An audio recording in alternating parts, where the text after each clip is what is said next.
Kings rookie Tyrese Haliburton suffered a left knee injury on this play in tonight's game. Welcome back, everybody. I'm Dr. Brian Sutterer, and this is your #1 source for learning about the unique medical side of the world of sports. Let's just get right to it. You guys know what to do if you enjoy this video. So here's the play. Haliburton's coming down the court with the ball, and all this started because he basically stepped a little bit on Richardson's shoe, kind of right here as Haliburton's going down. He comes down, steps on that shoe a little bit, that throws off his balance, and so then as he goes to catch himself, that left leg just instinctually gets thrown out in front of him to try to catch the fall, and that's when he hyperextends that left knee pretty severely. When you straighten your knee, that's extension. When you bend it up to flex your hamstrings, that's flexion. So here in this view, if we imagine a straight line coming through his femur or thigh down to the floor, essentially that's the hyperextension that we see, how much that lower leg or the tibia has kind of come up forward past the normal range of motion. Your knee normally should not go beyond a straight line in full extension, so anything past that straight line is going to be hyperextension. If we look at it from the side, I'll be honest, when I first saw this replay, my first thought was when Bo Jackson dislocated his hip.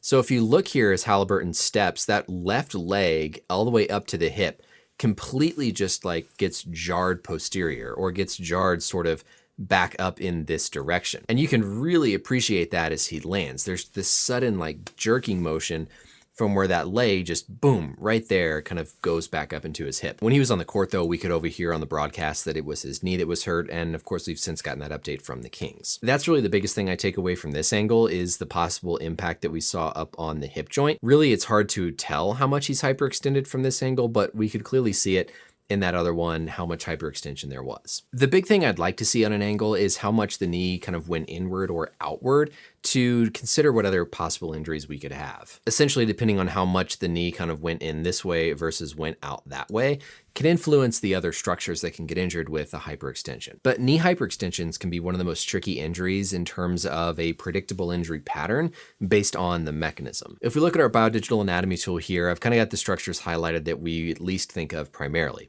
The first kind of working our way in is going to be the joint capsule. So the knee joint has this sort of fibrous membrane capsule that goes all the way around the joint. And anytime we extend the joint beyond its normal range of motion, we can stretch that capsule.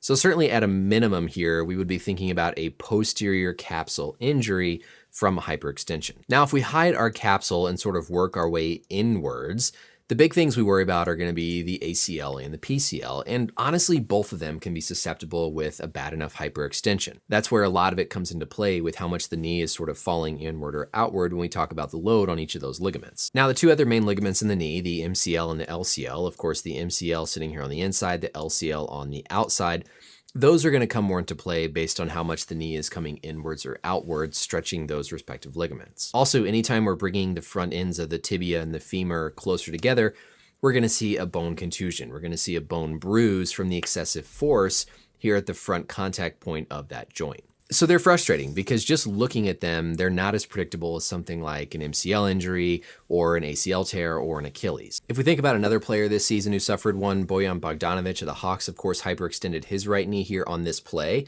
And here, it honestly to me looked worse in terms of the hyperextension. His knee, we can see in this view, was also a little bit sort of bowed outwards. Bogdanovic had an avulsion fracture, meaning one of the ligaments in his knee fractured a piece of bone away, and he ended up missing 25 games with his injury. One reassuring piece of news here to come out is that we know that he's going to have an MRI in the morning, and per Adrian Wojnarowski, there's already some optimism that he's avoided serious injury. The physical exam tests for something like an ACL tear and a PCL tear are actually pretty darn good at picking up those injuries, especially when they're done right after the injury occurred. They're not 100% perfect, but we have a really good sense of what's going on in the knee before we even get to the MRI scanner. So if Woj is hearing those reports, then to me that says that those physical exam tests were reassuring and at least gave them confidence that there wasn't a major ligament injury based on those exam maneuvers. Now again, because they're not perfect, we could still have a major injury like that, but that's why we heard that this was at least some early optimism based on those physical exam tests. I talked about Bogdanovic. We've of course seen Embiid have a knee hyperextension injury and not miss that much time, so I wish I could be a little bit more predictive here in terms of how severe these things look, but knee hyperextension injuries are like that. They're tough to always get sort of a reliable, predictable pattern based purely on the mechanism. Nonetheless, I hope it's good news on Haliburton's MRI. As always, let me know any questions or comments down below, and until next time, we'll see you later. Bye.